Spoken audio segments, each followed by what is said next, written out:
Howdy, everyone. Happy Wednesday. Happy April 14th. If you're a country and music, a country and Western music fan, and especially of oldies, you might note that today is Loretta Lynn's 89th birthday. So you might say she was past her prime even by the time you were born. I put on a conversion chart so you can practice your prefixes for numbers. I think now with computer memory, most of us are familiar that megas are millions, gigas are billions, teras are trillions. You might not have run yet into 10 to the 15th, 1,000 trillion.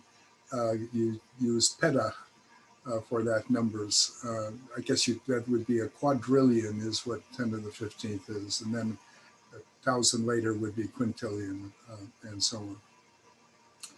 Okay, well, we're in the middle of statistical mechanics, and I just wanted to start and briefly remind you of where all this is coming from. And also, I want you to appreciate the fact that Boltzmann came up with this before he knew that there were quantum states. I think in the early 1800s, if I remember correctly, Dalton came up with the concept that there was an atom. But as we've seen when we talked about the Bohr model of the atom, people really didn't even understand these quite well until 100 years later. Boltzmann worked in the late 1800s. Quantum states weren't known. Nobody believed him. But he had a sense that if you put energy into something, it has to go somewhere specific. And I hope what you're gathering from this course, if not elsewhere, whenever you put energy into a teapot or into your own body, that energy individually is going into molecules and their quantum states. And we've mostly been focused on looking at vapor phase molecules that can translate, rotate, vibrate, and that's where the energy goes. But here's the picture for the Bohr model, the Boltzmann model.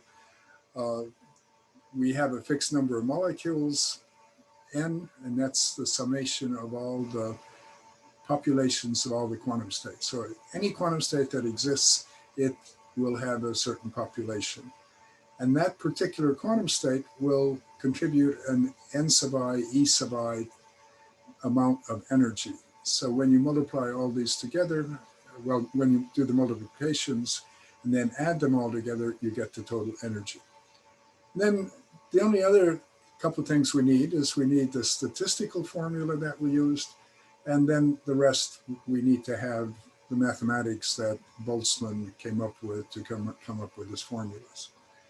So following all this, we come up with a partition function. By itself, the partition function itself doesn't have an exact meaning. It gets larger when we have more and more quantum states occupied, but mostly it's useful in formulas that we are going to be applying. And the first of these formulas that we encountered is the internal energy, E or U minus U naught, is just minus the number of molecules over the partition function times its derivative with respect to beta. And beta, of course, you remember is 1 over kT, so it's kind of a strange integral to have a reciprocal that you're taking a derivative of.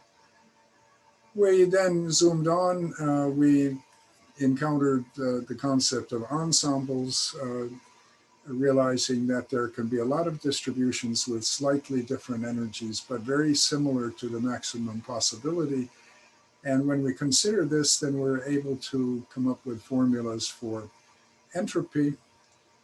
The famous Boltzmann formula for entropy is in terms of uh, K log W. This is still the weight of the most probable configuration, but we have to convert W into something useful. And so when we do that, we can write this formula, or the practical one that we actually will use is either the one in this box or the one on the bottom. So they're basically equivalent formulas. In the second one here, we've converted the capital Q into little q and have the capital N components. An important part in these problems is you need to keep remembering that the number of molecules times the Boltzmann constant is equal to the number of moles times the ideal gas constant. And this becomes especially true if you apply this formula up here for entropy. And we'll see examples of this. Normally, you might often just calculate a total internal energy here, and then from the second term, you might calculate the contribution to the entropy per molecule, and then you have to multiply by the number of molecules to get to the right answer. But we'll be doing some of those applications. Okay, so hopefully we're all convinced that we need to know what the partition function is. And as we saw last time, to get this, we have to multiply the individual components together. Translational part, rotational, vibrational, electronic. Translational part is a simple formula. Tau is given by this. And so we just have to plug in the absolute temperature and the mass in atomic units. And we're able to do that. Rotations get more complicated. We went through the example for a diatomic molecule. Most of the time, if you're actually wanting to know these numbers exactly, you would have a computer do the calculation for you, and that's done by direct summation until these terms diminish and become insignificant. So here is our example of doing this calculation for a diatomic molecule. I also showed you that there was a way to calculate it by an approximation formula, and we were only a couple % off if we applied this formula. Polyatomic molecules also have an approximation formula, and you can also do these by direct summation, but you're not going to have to do that on our third exam, which is a week from today. Vibrations, we came up with a basic formula that this is the contribution to the partition function per vibration. So in this case right here, this is for a diatomic molecule. And I showed you examples. If the vibrational frequency in this case is 14 times greater than KT at room temperature, KT being 207 wave numbers, then you basically have no molecules in upper states, and that gives you Q equal to 1. So you never wind up with Q values less than 1. Even if everything is in the lowest possible state, that gives you a 1.0 for the Q value. For iodine, where the energy levels are much closer together, then E to the minus delta E over KT in this expression here, it's basically E to the minus 1. I think that's 0.37. And so if you have 1 over 0.63, it gets 1.58. So quite a lot of contribution from vibrations for the iodine system. For polyatomics, you have to do this for each vibration. So you take the vibrations one by one. If you have 30 vibrations, you have to multiply 30 of these terms together. And of course, you'd like to have a computer doing that. Okay, so last time then I also showed you that once you know the entropy and internal energy, you can calculate all the other thermodynamic functions, including the Helmholtz function, which you've all told me that you find useful in chemical engineering. What you may or may not have seen is you can use the Helmholtz function to define the pressure. And when we do that and apply statistical mechanics, we actually wind up deriving the ideal gas law. So I think that's pretty neat. Okay, so our conclusion was all important relationships can be gotten from the partition function. What I want to do today is talk about some other aspects, and the most important of these is talk about mean energies or average energies per molecule. So we're going to start off and write that our total partition function is the product of all these components. Here's our definition of internal energy. Often I write this just as a capital E, but we've seen now many times it's minus n over q times the derivative of dq d beta. When I take the derivatives, I have to do them term by term, and first I will fix the everything but the translational term, so all the others become constants, and then I wind up taking the derivative of the translational term. So I kind of skipped a step in here, but if you think it through, what you'll see is that this result looks like this. So each time we get a QR, QV, QE in the numerator, that cancels out the bottom, and then we have a dq dt that comes out of the first term. Okay, we have a chat question. Was the ideal gas law derived from statistical mechanics? Probably not. I think it goes back into the 1800s.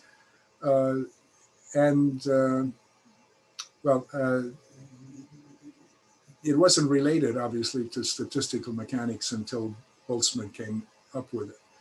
Let me remind you again, it took quite a while before people started believing Boltzmann. It wasn't until Schrödinger and de Broglie and Heisenberg and all these people had laid down the groundwork and people started believing it. So statistical mechanics really probably just evolved in the 1930s and 1940s. Okay, so convince yourself that we can write it like this. And then what I'm now going to do is say this term right here is the average translational energy per molecule. This is the average rotational energy per molecule, average vibrational energy, average electronic energy per molecule. And notice there's a capital N in front. So if we take it per molecule, multiplied by the number of molecules, that'll be the total energy that we have. Okay, so that's what I'm showing you here. If I take U minus U naught, divide by the total number of molecules, that'll be the average energy of these molecules. And it's going to turn out that some of these we can calculate very quickly and very easily, and we don't even really need to evaluate the partition function each time. So let's look at the translational part. This is per molecule. So QT we saw was written like this.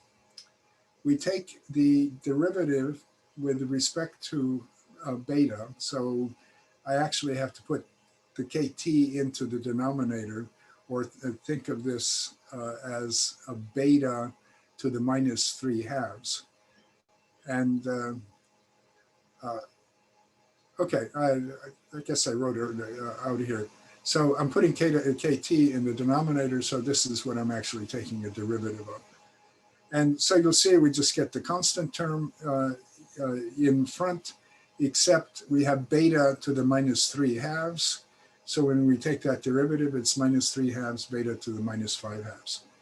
So that means the average translational energy plugged into here just comes out to be minus 3/2 beta to the minus 1. There's a minus up here. This isn't the average translational energy. It is, except that it's got an extra minus sign in front. So the two minus signs cancel out. We get plus 3/2 beta to the minus 1, and that's just 3/2 KT. So essentially for every system that we have, the average translational energy is simply 3/2 kT. We don't have to go back and reevaluate the translational partition function, but we can always use this value. Just to put this into perspective, what people encountered when the result was presented, the equipartition principle had come out already in the 19th century, and they probably didn't have this defined as Boltzmann constant, but they found that there was a constant that would be multiplied by 1/2 T per degree of freedom. So for translational motions, which can move in the X, Y, and Z direction, and you get 1/2 kT per each, you should have 3/2 kT. So this goes back happily to classical thermodynamics preceding statistical mechanics, so that works. When we go to rotational energies, this is how you calculate the partition function. I'm not going to go through the mathematics of it. In one of the older books, the derivation was on page 603, but your book will give you some basis for this background. The main thing that I care about is that you note that if you have a diatomic molecule, the rotations have 2 degrees of freedom. You remember, a diatomic molecule can only rotate about 2 axes. Larger molecules that aren't linear can rotate about 3. So if you have 2 rotations, the total contribution is 1/2 kT per each, and so overall it is kT. So that's what the equipartition principle predicts too. If you have a nonlinear molecule, you predict it to come out to be 3/2 kT. If you go to vibrational energies, and again, there's some discussion of this in the book, but we don't really need to look at the mathematics. You get this fairly complicated formula.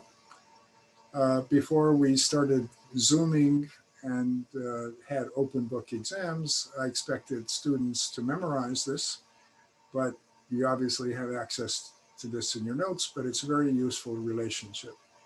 Notice that the new bars are vibrational frequencies in wave numbers.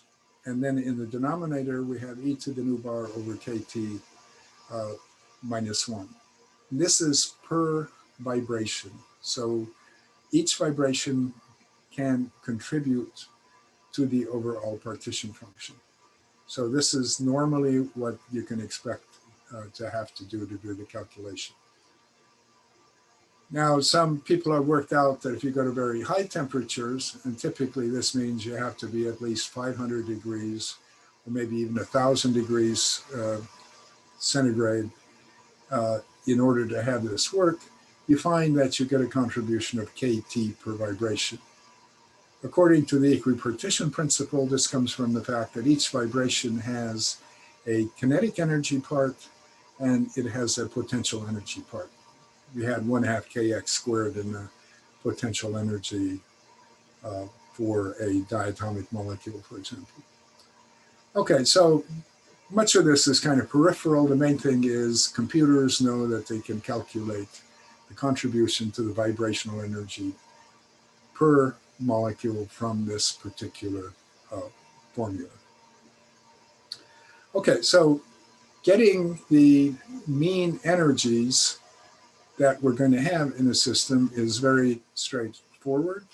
Just either remembering 3/2 kT or typically 3/2 also kT for rotations, and then applying this formula for vibrations. And if you know the mean energy per molecule, you just multiply it times the number of molecules, and that'll be the total energy that you have. Keep in mind that not all molecules have exactly the same energy. If they did, we couldn't have any entropy in our systems at all. And it just wouldn't be natural that every molecule has to have the same energy. Some will be higher than the average, some will be normal. I'm going to zoom through the next part. you all know that heat capacity is just how many calories you have to put in to make the temperature of something go up 1 degree centigrade. And so we start off with this particular formula here. Uh, if we do some mathematics, realize beta is 1 over kT, derivative of beta is minus dT over kT squared. We can turn the heat capacity formula into this. And just like the internal energy, all the heat capacity components can be added to get the overall heat capacity. I think a couple of lectures ago, we already looked at the heat capacity for translation and came up with a result that we had before. We had 3/2 capital N KT, sorry, 3/2 capital N R, the T comes out of the derivative. And so now if we write it in terms of the ideal gas constant, it's 3/2 the number of moles times R, or 12.5 joules per degree mole. And this might well be a value that you've used in chemical engineering already. So that's commonly known. For rotational cases, again, it works the same way. We had 2 degrees of freedom for linear molecules. And so this winds up being the number of moles times capital R. For polyatomic molecules that aren't linear, it comes out to be 3/2 NR. So notice rotations and translations typically give the same mean energy and the same contribution to the heat capacity. Someone asked what value of R. R has only one value for a particular set of units. So sometimes I think it's per degree mole or something like that. And another one is in atmospheres. Okay, PV is equal to nRT, so RT is PV over T. So it has to be pressure times volume divided by temperature. That's one set of units. We like the one with calories and degrees better when we do this. We'll see some examples of this, and hopefully we'll get to some of that today.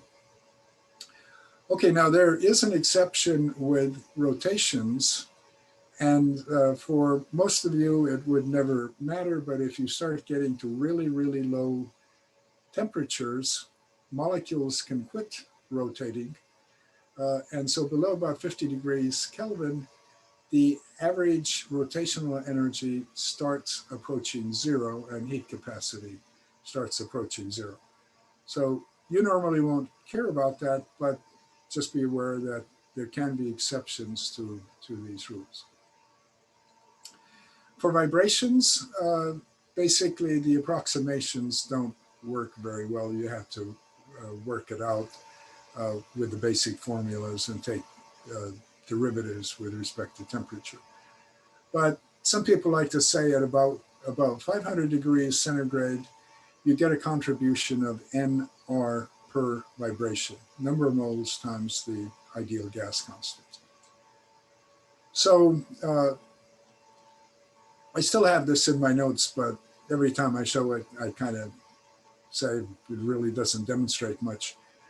But using these approximations, we basically have that translations contribute 3/2 NR. Rotations contribute 2/2 NR, or just NR if it's a linear molecule. And there are not many linear molecules. So most of the time, this will also be a 3 here, and you get a 3/2 NR. And then for vibrations, this is very fuzzy. It says you count the number of active vibrations. But this is not a black and white issue, whether a vibration is active or whether it's not. Some will contribute partially, some not at all. So this is a very muddy example. Well, just to show that the formula works to some extent, I picked a case where the vibrational contribution is negligible. So anytime you have vibrations higher than about 1500 wave numbers in frequency, then you're going to get zero contribution at even 100 degrees centigrade when you do it. And here are some rotational constants for that, but they don't really have to be used for the calculation. So for water, what you expect at 100 degrees centigrade is basically 3/2 nR for translations, 3/2 nR from rotations. And so the predicted heat capacity for water at 100 degrees centigrade comes out to be about 25 joules per degree mole. And the actual value is 26.1 degrees. So 4% error by not really taking the vibrations of water into account here. At the bottom here, I tried to tell you that there's a quick and easy way to calculate what KT is at a higher temperature, but I made a math mistake. So if I went 100 degrees centigrade, 100 degrees centigrade, of course, is 373 degrees Kelvin, not 398. We know that KT is 207.2 at 25 degrees centigrade, or 298. So the quickest way to find what KT is at a particular temperature is take this kind of ratio.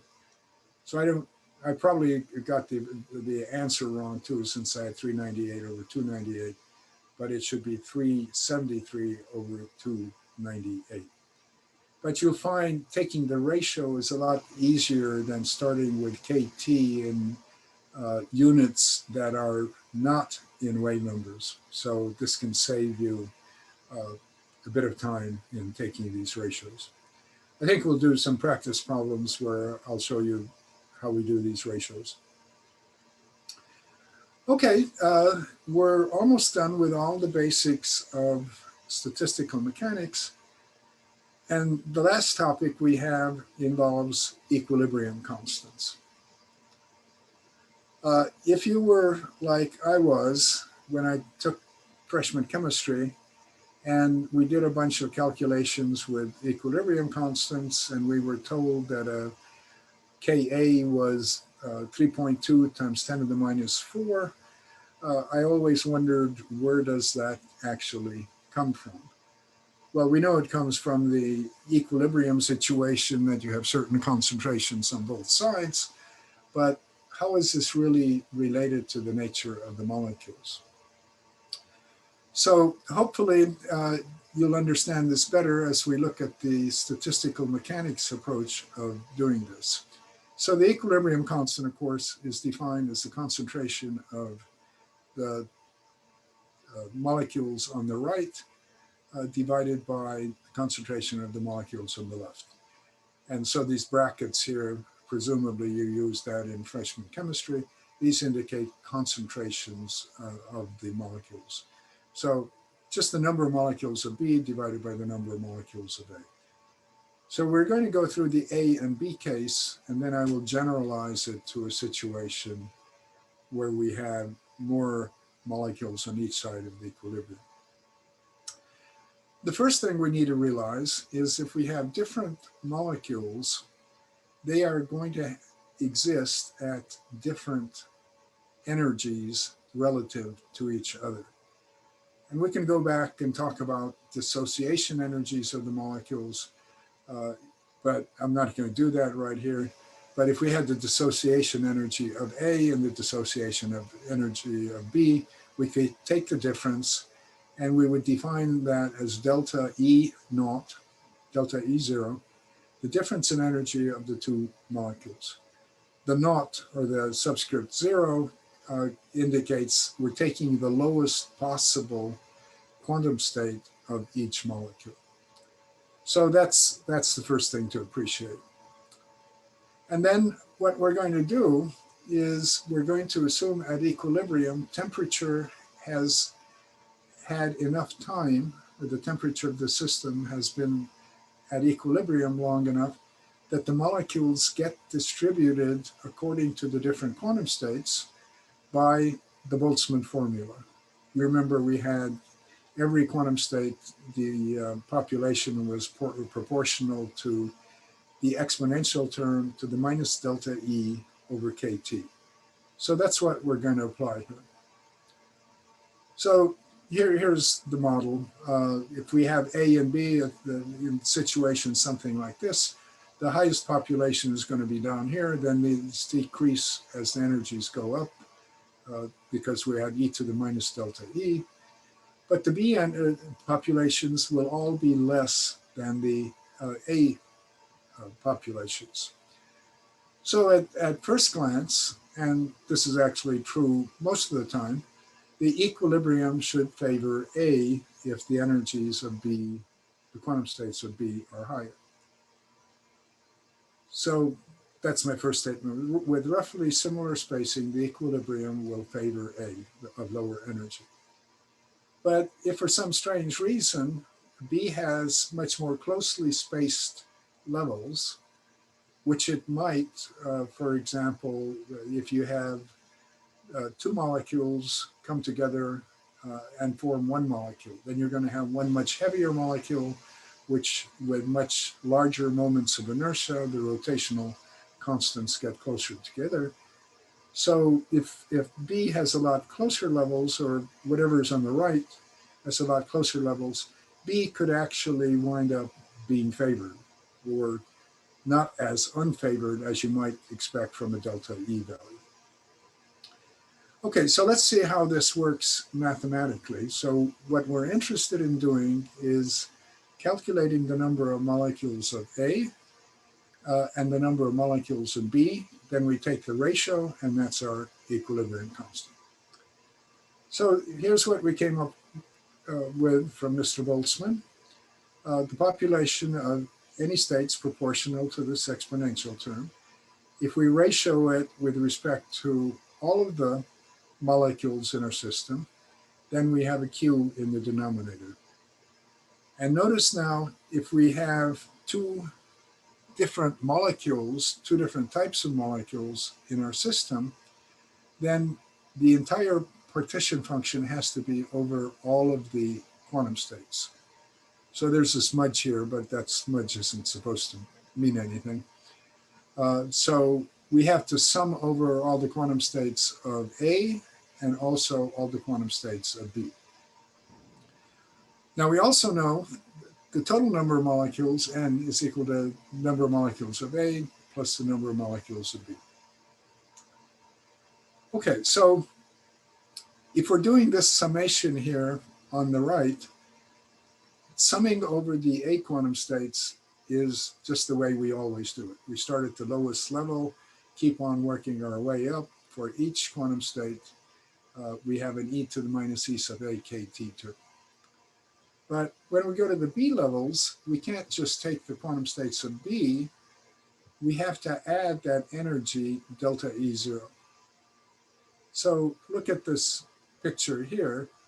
The relative populations of these states are made lower because we have this extra energy that the B molecule has to overcome in order to get into the game of trying to populate the states.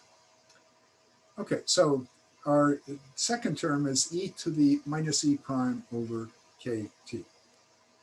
So simply E sub A is the E of all the A states, E prime is the E of the B states above the zero for the A level. So if we want to know the number of molecules of A compared to the total number, this is what we have. The A molecules in the numerator and the A and B molecules in the denominator. Now, N sub A over N is then simply Q sub A over Q. So notice when you sum this, we haven't perturbed this in any form. This is our normal calculation of what the partition function would come out to be for the A molecules. But now for the B molecules, we have to do the summation of the B states, but for the B states relative to the zero of the A energy. So this is what we're looking at. And so it does not come out to be Q sub B over Q. So what it does come out to be is this. The summation is over e to the minus EB plus delta E naught over KT for each state. You apply your rule of breaking up an exponent, and it becomes a product for each B state that you're summing. So you can pull this e to the minus delta E0 over KT in front, and you're fortunately left with simply QB for the rest of it. So NB over N is QB over Q, and then e to the minus delta E naught over KT. Okay, so what we need to do now is just ratio N sub A over N sub B, or actually vice versa, since that's what our equilibrium is. So our equilibrium constant, we wrote it as concentrations before, but a concentration is just proportional to the number of molecules. So this comes out to the number of B molecules divided by the number of A molecules. If I make my substitutions from up above, this is what I have. The capital N's cancel out. The Q's, the overall Q's cancel out. And so this is the formula that we come up with. So it's the partition function of what's on the right divided by the partition function of what's on the left, and then times the exponential term that takes into account the energy difference. I'm not sure if in your Chem E courses you've run into the Arrhenius equation for kinetics. We've been meaning to discuss it in this course. We may not have time to get to it because we had some lectures cut out, but this is exactly the same kind of term that you have there. The rest of this is just minimal manipulations. Notice for either QA or QA or B, you can write these in terms of the components. For the translational part, there's a tau term and there's a volume term, so you can cancel out the volume term. The electronic terms almost never matter, so you can simplify the overall concentration equilibrium constant like this. You have a ratio of taus and then the Q's for the rotations and vibration ratio, but you still have this delta E0.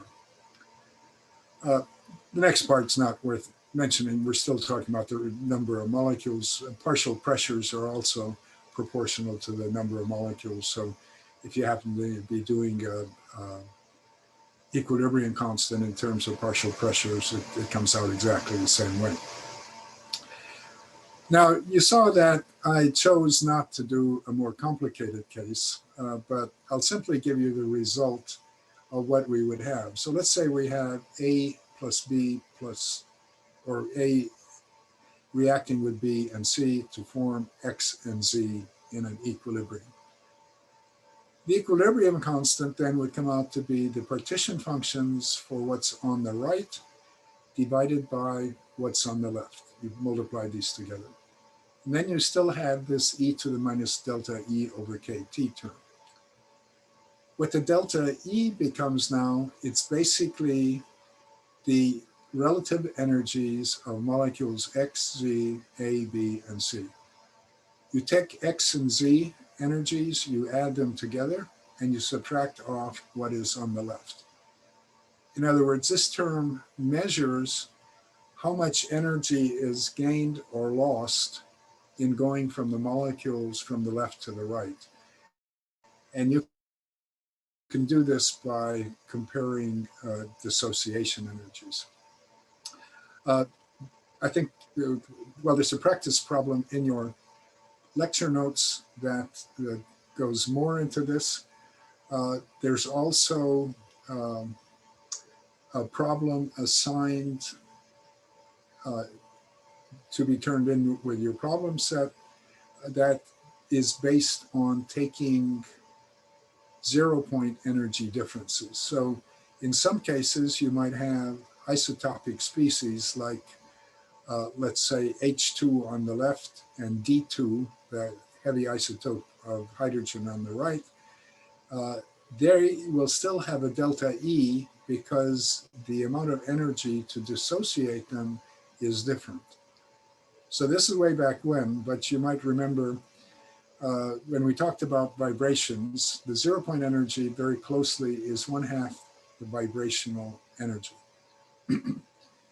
uh, if we go from a heavier isotopic form of a molecule, like let's say HF, and you go to DF, the deuterated form, the deuterated form will have a lower vibrational frequency, and hence it will have a lower 0 point energy.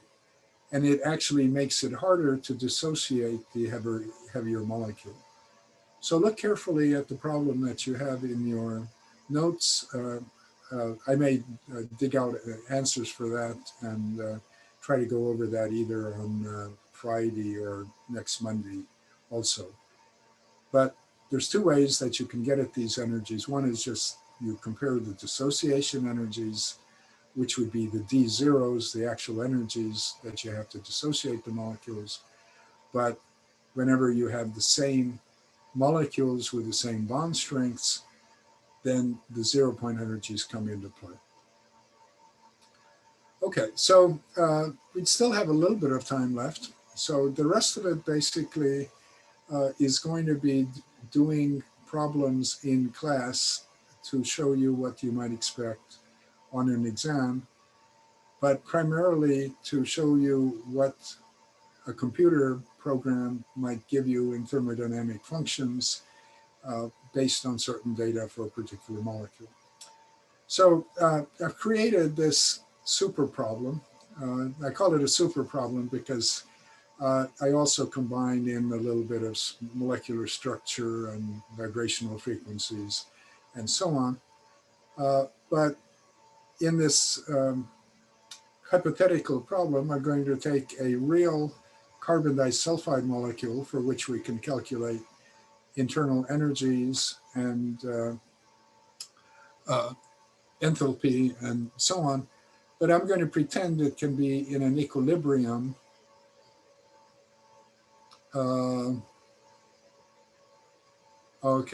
with a molecule like this. So this molecule really doesn't exist, but it makes it easier to do this practice problem that we're going to go through. The first part of this is not particularly relevant to statistical mechanics, but I want to point out that if you know the structure of a molecule, so for carbon disulfide, we know the bond distance. It's 1.554 angstroms. We know it's linear. We know the mass of carbon. We know the mass of sulfur. And so from all of this, we can calculate the moment of inertia that we have in the molecule. And consequently, we know what the rotational energy levels will be for this linear molecule. If you were to go to a spectroscopic book, it would also give you a formula for calculating vibrational frequencies for a linear triatomic molecule like carbon disulfide or carbon dioxide. And the potential energy is based on a formula that looks like this. Here are the force constants that have been derived for the molecule. And then people have found that they can calculate the vibrational frequencies for this molecule. So we're going to need the vibrational frequencies. Rather than having to do the calculation, it's a lot easier just to go to the scientific literature and see what these frequencies are. But I threw that into the problem just so you can see the relationship between bond strengths and actually thermodynamic properties. I've also made a comment, carbon disulfide is colorless and has no low-lying electronic states. So if it doesn't have any absorptions in the visible range, then every frequency must be at least 30,000 wave numbers. And there's no way that you're going to get any contribution to the partition function other than Q electronic being equal to 1.0. So that's a safe bet. Always just assume the electronic part is 1.0. Okay, so I said step one, calculate the molecular partition function for a certain amount of stuff, then calculate the internal energy and entropy, and then calculate the equilibrium constant that you have. So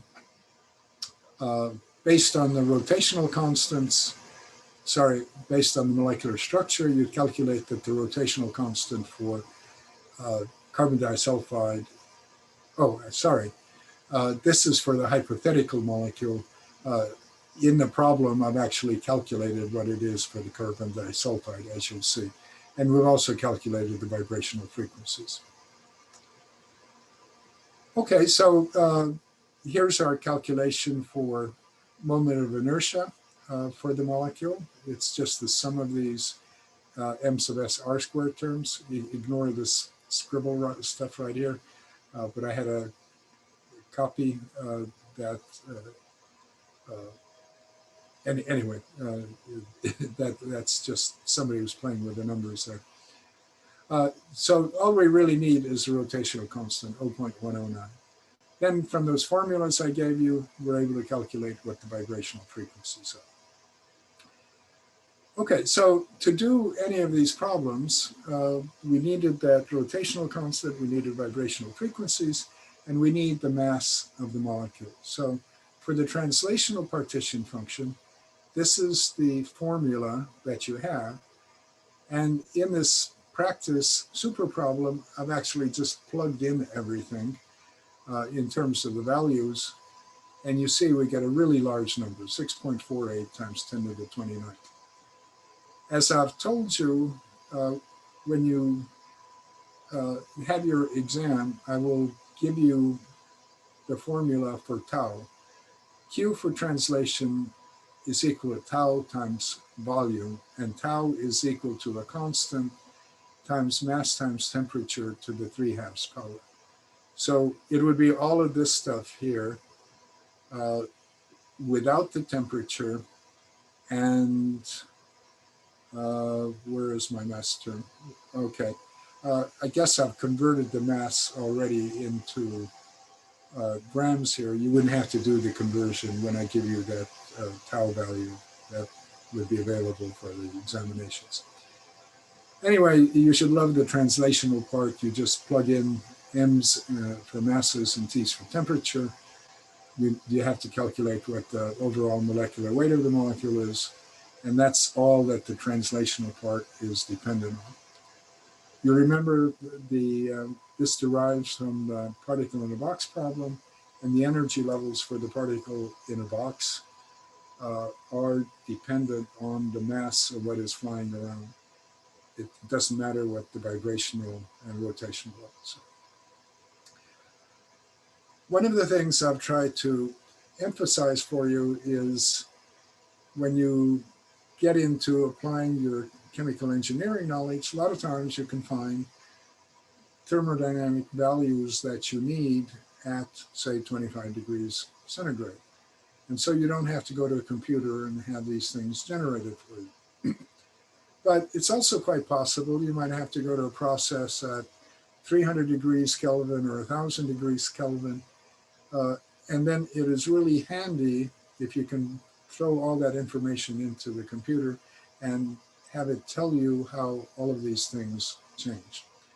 So in this particular example, the translational partition function, you can see it goes up about a factor of 10. So temperature is now up a factor of 3, but the partition function goes up about a factor of 10. We're about to run out of time, but let me just start on the rotational partition function. KT at 25 degrees is 207.2 wave numbers.